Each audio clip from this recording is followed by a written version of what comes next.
চট্টগ্রামের টেকনাফের শাহপরীতে সামুদ্রিক মাছসহ অবৈধ আর্টিসানাল ট্রলিং বোট জব্দ করেছে কোস্টগার্ড।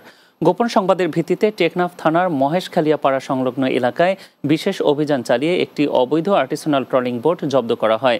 জব্দকৃত বোট তল্লাশি করে 18,000 টাকা মূল্যের 200 কেজি বিভিন্ন প্রজাতির সামুদ্রিক মাছ জব্দ এবং 17 জন জেলেকে আটক করা হয়। পরে চট্টগ্রাম মৎস্য কর্মকর্তার উপস্থিতিতে জব্দকৃত আর্টিসানাল ট্রলিং বোট থেকে ট্রলিং সরঞ্জামাদি অপসারণ করানো হয়। পরে মালিক পক্ষকে 2 লক্ষ টাকা জরিমানা আদায় করে বোট ও জেলেদের ছেড়ে দেওয়া হয়। চট্টগ্রামে বাটালি রোড যুব পরিষদের আত্মপ্রকাশ এবং পরিচিতি সভা অনুষ্ঠিত হয়েছে। এতে প্রধান অতিথি ছিলেন চট্টগ্রাম মহানগর বিএনপির সাবেক সাধারণ সম্পাদক আবুল হাশেম বক্কর। শুক্রবার বিকেলে নগরীর এনায়েত বাজারে বাটালি রোড যুব পরিষদের কার্যালয়ে সভার আয়োজন করা হয়।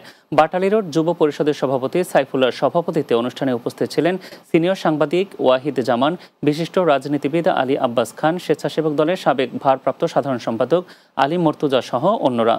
অনুষ্ঠান শেষে পরিষদের সদস্যদের নিয়ে বর্ণাঢ্য র্যালি নগরের প্রধান প্রধান সড়ক প্রদক্ষিণ করে। টানা বর্ষণে কাপ্তাই হ্রদের পানি বৃদ্ধি পেয়ে রাঙামাটির লংগদু উপজেলার বিভিন্ন এলাকা প্লাবিত হয়েছে। হঠাৎ করে ঘরবন্দি হয়ে পড়েছে হাজারো মানুষ।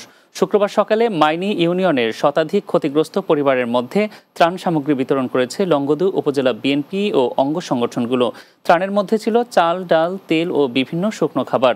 ত্রাণ বিতরণ কার্যক্রমে অংশ নেন লংগদু উপজেলা বিএনপির সভাপতি তোফাজ্জল হোসেন, সাধারণ সম্পাদক আবুল কালাম আজাদ সহ অন্যান্য নেতৃবৃন্দ।